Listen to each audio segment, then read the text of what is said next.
So God is good. And I say that because sometimes I feel like when we feel a sense of fear a lot of times, it's because we were focusing on something that is evil and has bad intentions. And a lot of times it causes us to lose faith in something good. So we cling to have something to hold on to. So when you say God is good, it kind of brings that to mind, and it brings a sense of goodness that we know that there is something good, and God is the only thing that is truly good. So God is good. Uh, Basically, I wanted to upload this video. I don't know where I'm going with this, but in California, the justice system is very laid back. Nobody really does anything. It's not. I don't even know. I haven't gotten deep enough to. Well, actually, I just been told recently that a Christian brother recently just tried a cop tried to set him up for something he didn't do. Uh, or was fishing around and trying to get him on some random thing, random. I don't know what it was, and you know, the cops and the justice system seems pretty laid back. And then, although I don't fully blame these people for doing that I do think it has to do with a lot of the political just people, self justice, the old school justice warriors and stuff who with George Floyd and wanted to take away this money and the funding of the police, who had no understanding of justice and I guess the real world and the reality that some people can die from things and some people are corrupt, right? It doesn't defeat the purpose of a cop uh just because somebody accidentally or whatever killed somebody on duty. Rather, things still serves a purpose. We don't uh cancel out cars because somebody got into a car accident or a car was used in a mass shooting or something. That's kind of foolish. The cop does serve a purpose, and there's laws around certain things that if they need medical help, you're supposed to give them medical help and stuff like that. So those things weren't regarded in the right way, and all that. And a lot of these people come over here and exercise a sense of violence against themselves. And then if anything that seems a little bit safe or tries to push towards a safer direction, they see that as violence. It's like a weird corruption. The Bible warns about in the end times people saying the right thing is the wrong thing and the wrong thing is the right thing. And I'm sure in Hebrew it means something else. It probably means something similar or more generic than that. But I notice a lot of these people are like that, right? You come over here illegally or as an immigrant, and some of these people gain this mentality that we're supposed to be rebellious. We could be lazy and fight for this, right? We could sit in our own comfort and maybe have our own habits, our old habits, and just work in that while still hating this and have an influence on the way these laws are going without having the best intentions with society. And although I think that's kind of changed a little bit, we are seeing the after effects or the aftermath of things to come, or that are going to come back, or things that are going to change and take place. And the devil is working. The devil is working, but the devil is a liar, because the Bible does say to respect the law of the land, right? In order to keep you safe. What does that mean? It means show regard. Show regard for the sense of authority, right? When you show regard for something, it comes in like they show regard for the princess. They're gonna be like, oh shoot, they're not gonna just walk in front of her. They're gonna let her pass, right? They're showing regard for the value of that thing somewhat and letting it pass, so they don't. The king doesn't come against you for stepping on the king's dress and kicking it in the face. Oh, I'm not gonna sit here and steal this food from this place because I know it's valuable and I know we're in a public area in some type of ballroom dance or something, right? And the princess is whatever, right? You show regard in that way. In the same way, a lot of people lack regard and got used to just killing people, doing all this stuff and doing all these things, and it being culturally cool, or they're oppressed because they do it. A lot of times people don't murder necessarily because of just normal oppression. I would say a lot of that is demonic oppression. Definitely demonic oppression, and just in the heart, right? If they don't have any sense of order, in American society, they have a sense of order enough to avoid killings and murders somewhat, right? Because without discipline, if you don't discipline a child, you know, the rod of discipline will drive him out from the wicked ways, the wicked paths. And one of these and respect the law of the land in order to keep you safe. If you don't have some type of order or discipline or regard for some type of way, you could go off and just disrespect the law of the land, which would be intentionally doing the opposite, which would be murder, stealing, killing, thieving. And a lot of these people value those things, and literally it's in our culture to accept that type of behavior. This weird F America thing, which America isn't God, but it's something that we should regard even as Christians, especially if you choose to live in this society. A lot of people say that the reason why people come to this society is because of the land. Not necessarily. That's not true. It's it's kind of common sense, because you can sense it, right? And my discernment is telling me that these people are coming over here to almost in a way steal the land back, but they think that what they're stealing is the land, but what they're stealing is certain policies, certain mindsets that is what makes this land different, right? That's what makes the society the society. So you're not really stealing back anything. You're stealing what was theirs, and vice versa. And the land can become corrupted and succumb to some circumstances and be destroyed society wise, and then someone else comes and swoops it. A lot of these countries we don't understand have been destroyed, and nothing is left standing, and barely a little bit of the people are there, and then something else comes and rises and establishes something different. Sometimes that happens by force when nothing has happened. They're just vulnerable and weak, but not all the time, right? And same thing here.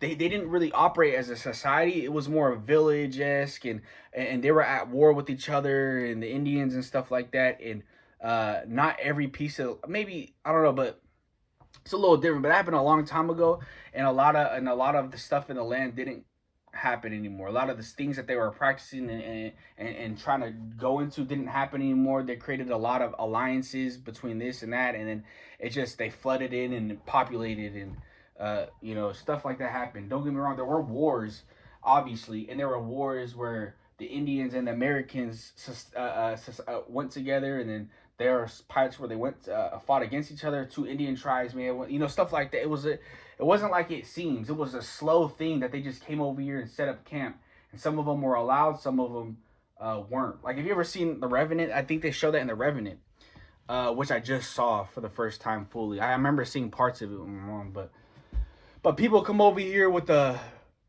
delusional, false sense of mistaken identity, thinking that, like, they have a mistaken identity, thinking that a lot of the way we operate is stolen. That's not true. That's not what they mean by stolen this.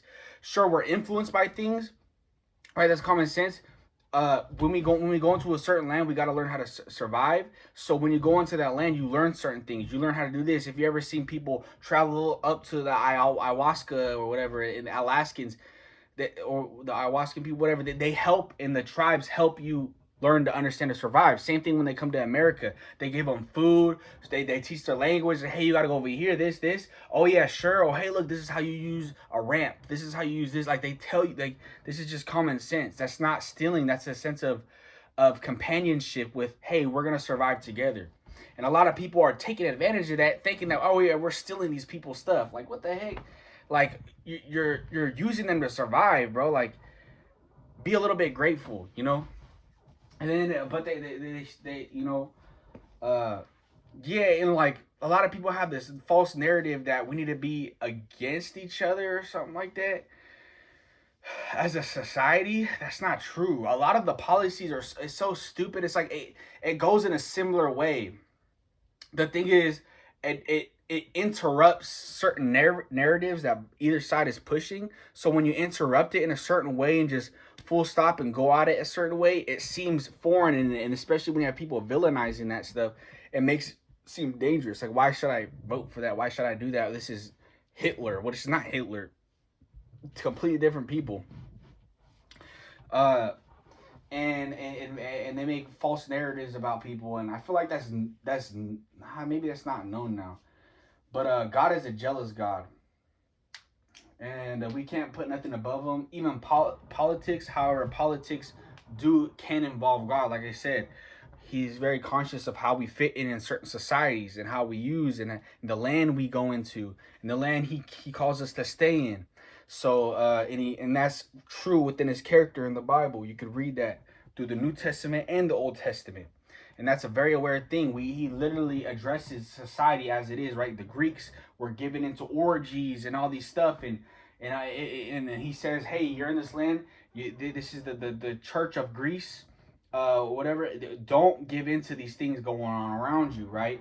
As a Christian, you're a Greece. You're a Greek now. Now you're also a Christian, So don't do those things in this land, right?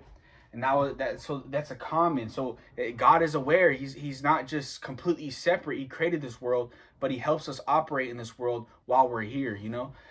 So it is necessary to do things in favor of God. Do all things for the glory of God. If we're getting involved in politics, or politics are affecting us, or we live in a democracy specifically where we're allowed to vote. That's the whole point of this big experiment. We're allowed to vote, and since we have that privilege of voting some things, or partaking in some things, or having access and view things a certain way politically, and to take part in it, and move stuff, and grab hold of it, we should use that for the glory of God. Do all things for the glory of God.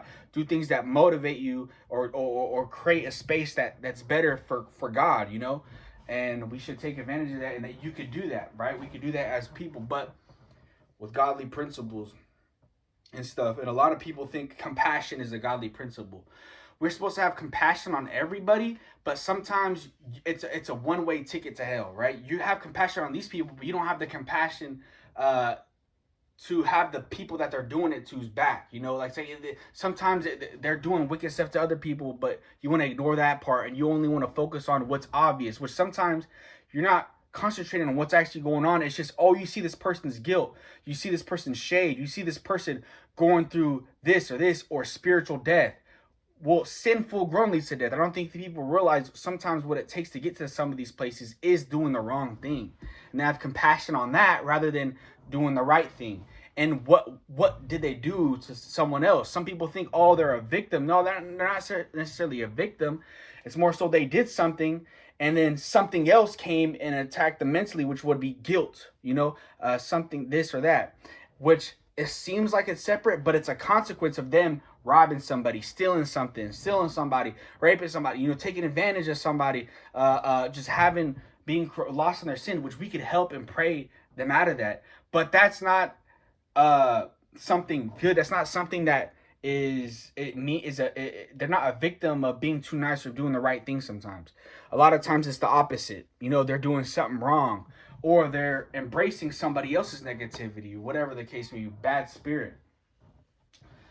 But like I said, some of these people politically take advantage of these people to vote, to get them to vote. If you have a cult of people, a cult mind, a culture of people, which the root word for culture is cult. Culture is cult. A cult of people to vote for you, a culture, right? This, even if it's wicked, they're gonna vote you in automatically, right? If they think that it's life or death for them, they could only survive, they could only have a good life if it's through you. Obviously they're going to do it, and especially if you spin the narrative that they're the victims, and that they're on the wrong side, they're going to keep asking for, please give us more safety, give us more this, give us more that.